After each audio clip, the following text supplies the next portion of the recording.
In economic history, one of the most important facts, in fact, you might say the starting point for almost any consideration of economic history, is the simple reality that we are much, much richer than almost all of the human beings who have ever lived before us. Quite simply, we are staggeringly wealthy. We have an incredibly high standard of living compared not only to the great majority of people in the past, but even the kings, rulers, and emperors of the past, the elite of those times. This is one of the great fundamental facts and realities about our world, the world in which we live, and about the history of our times and the recent past. And so understanding this huge economic fact is crucial to understanding our own place in history, and indeed how the place in history that we are in is different from the great bulk of human history coming before. And in some ways you could say that the whole question of exactly how this happened was fundamental to the very birth of economics as a discipline in the work of people like Adam Smith. As we shall see, it was just beginning this process when he wrote his great book, The Wealth of Nations. And in turn, it's the insights that Smith and others gave which have accounted for quite a lot of what has happened since. So without further ado, let's go into the main slideshow in which I'll present the main features and facts of this fundamentally basic reality of the world, the fact that we are rich. So as it says here, what we are talking about really is what you might call the Great Escape, and I'll explain why that's a very useful term for this in a moment. So first of all, what is it that we are talking about? How much richer are we? And we're talking here about per capita income, because that's actually quite a good measure when you're talking about a crude measure of wealth. Well, we're not just a bit richer, we are a lot richer. In fact, we're several times richer than the long run historical average. So we're talking about an increase of over 100%. In fact, in 1800, 90% or more of all of the people on the planet lived on a daily income of $3 a day. Now that's inflation adjusted, so that's $3 a day in contemporary terms. In other words, 90% of all of the people on the planet were living in conditions of absolute poverty by the contemporary World Bank definition. The global average today is $30 a day. Now, obviously, that covers a lot of variation. There are some countries where we're talking about a daily income of, say, $13 a day, such as China a few years ago. But even so, looking at that global figure, we're talking about a 1,000% increase, because you've got a tenfold increase, 1,000%. In wealthy countries, it's much, much more than that. So if you're talking about, say, the United States, for example, you're talking about a 30-fold increase, an increase of 30,000%, a simply staggering increase in per capita income. This is the UK case. Now, it says here GDP per capita in England, but ignore that, because after 1700, which is where the business starts, it actually refers to the UK as a whole. So this is GDP per capita in England, measured in pounds in 2013 prices. Now, if you look here, you'll see how the graph is pretty much completely fat. It starts in 1270 and it goes on and on past 1400, past 1500, past 1600. Very slight growth perhaps at the end of the 17th century, but still not much. Then it begins to grow gradually, and you'll see how it shoots up like a complete hockey stick, as it's often called, towards the end here. That drop down there, by the way, that you can see just here, is the Great Depression. This drop here is World War II. And these little notches that you can see are various recessions in the post-World War II era. And that big notch there is the financial crisis of 2008 to 9. So you'll see, if you look at that one in particular, that even what at the time was experienced as a truly terrible economic crisis actually had a very small effect upon the overall graph. It's very, very slow. Now, by contrast, as I sort of said a moment ago, the past is unchanging. One of the key realities about the past is that everything basically stays the same as far as living standards are concerned. So wealth and living standards, it says here, were static. If you look at graphs, they're always a flat line, like the one that you just saw now. That was for the British Isles, but you could equally have done a graph like that for any place on the planet, or indeed for the planet as a whole. You do get occasional bursts of growth. You occasionally get upticks or flowerings, as they're sometimes called, short periods when, for a while, living standards do tend to rise, and you do see a sharp increase in wealth. There are quite a number of examples of this. The 2nd century Roman Empire and Middle East, the Sasanian Empire of Persia, the Roman Empire of the Antonine emperors, the good emperors. Also China at the same time under the Han. This is a period when you see a great growth of world trade, a growth in living standards. The 8th century Middle East under the Abbasid Caliphate at the height of its power and glory. The biggest example, the Song dynasty in China between the and the 13th century. But the crucial thing is this: they do not last. And so therefore, eventually, the living standards of human beings in the past, after one of these episodes, revert back to the long run norm, and you don't get any permanent rise in living standards. So when was it that things changed permanently? Now, I've put permanently here in quotation marks because, of course, we can't be 100% certain that they have changed permanently. It could be that we're just living in the biggest yet efflorescence or upsurge, that things will in fact go back to their historical norm. But obviously, the longer this current upsurge goes on, and it's now been going on initially in just some parts of the world, latterly globally, since at least the middle of the 18th century, as we'll see, the more certain we can be that it's actually permanent. So when did things change in this way?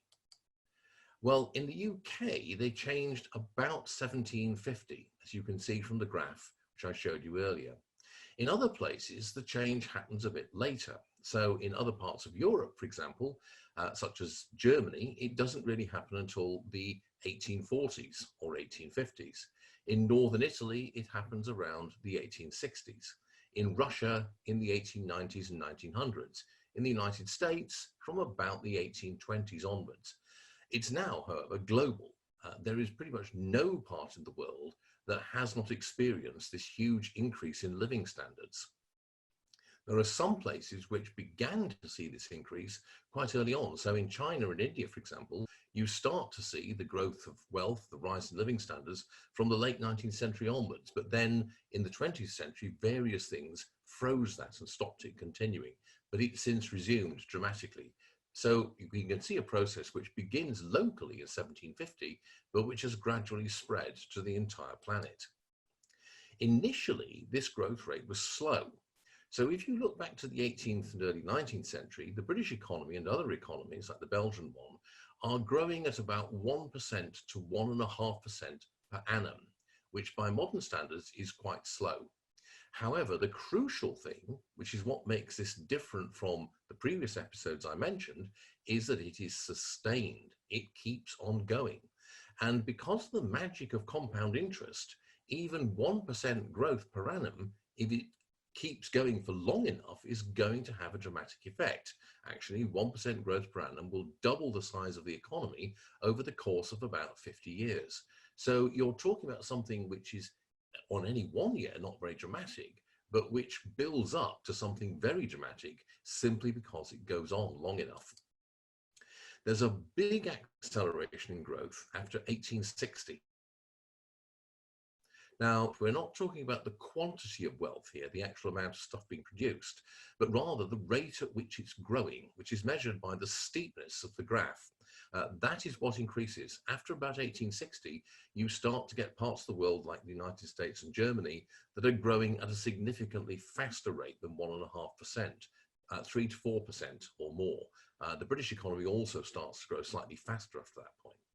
And then there's a further acceleration in the early 20th century. That is not actually as much as the acceleration that you see after 1860. but it's still noticeable and it shows up in the statistics. Now, increases in living standards are not just about income. When we say that we are richer and better off than our ancestors, it's not just a matter of having higher incomes or more money. It's also a matter of what you can buy. So what you find in the modern world is technological innovation, which means you can be better off even if your income is constant, because there are things you can buy with that income that you maybe couldn't buy before. So, for example, our ancestors in the late 19th, early 20th century couldn't buy a washing machine because the washing machine, the electrical washing machine, was not invented at that time.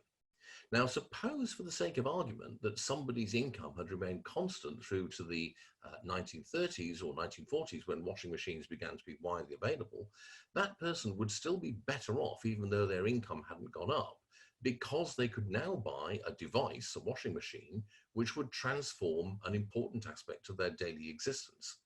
More recently, the mobile telephone is another example of this.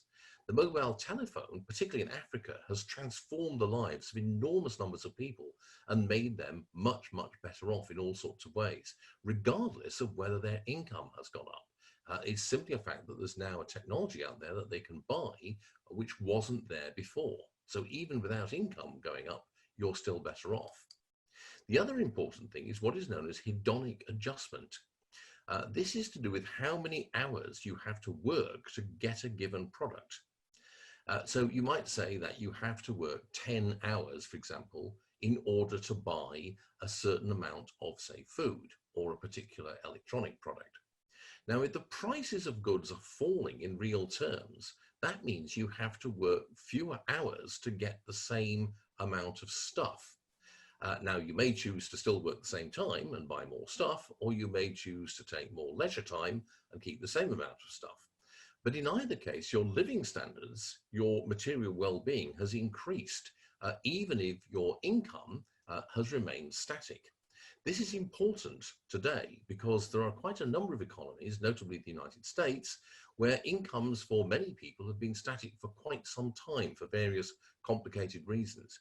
But what this means is that even though those American workers, or in some cases British workers, are not earning as much, or are earning, the same, but no more than was the case 30 years ago, they can buy a lot more with what they earn.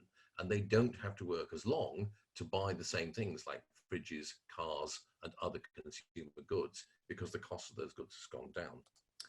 The quality of life, though, is another matter. As people will constantly tell you, money and goods are not everything. And there is an argument, a very old argument, that other values such as honor or courage or honesty are undermined by wealth and comfort, or by the things you have to do in order to get them. This is called the luxury argument. Now, this is a purely subjective matter. Whether you feel happier because of having more money is a reflection of your own personal judgment. This is not a matter that the economists can actually say much about. But the evidence suggests that actually, for most people, it's not true that you don't become happier when you have a higher standard of living. It may be that you have to make a trade-off to get that higher standard of living. You maybe have to live a rather more hectic and busy life, but it's not the case from the evidence we have that people actually feel worse off when their income or their standard of living increases.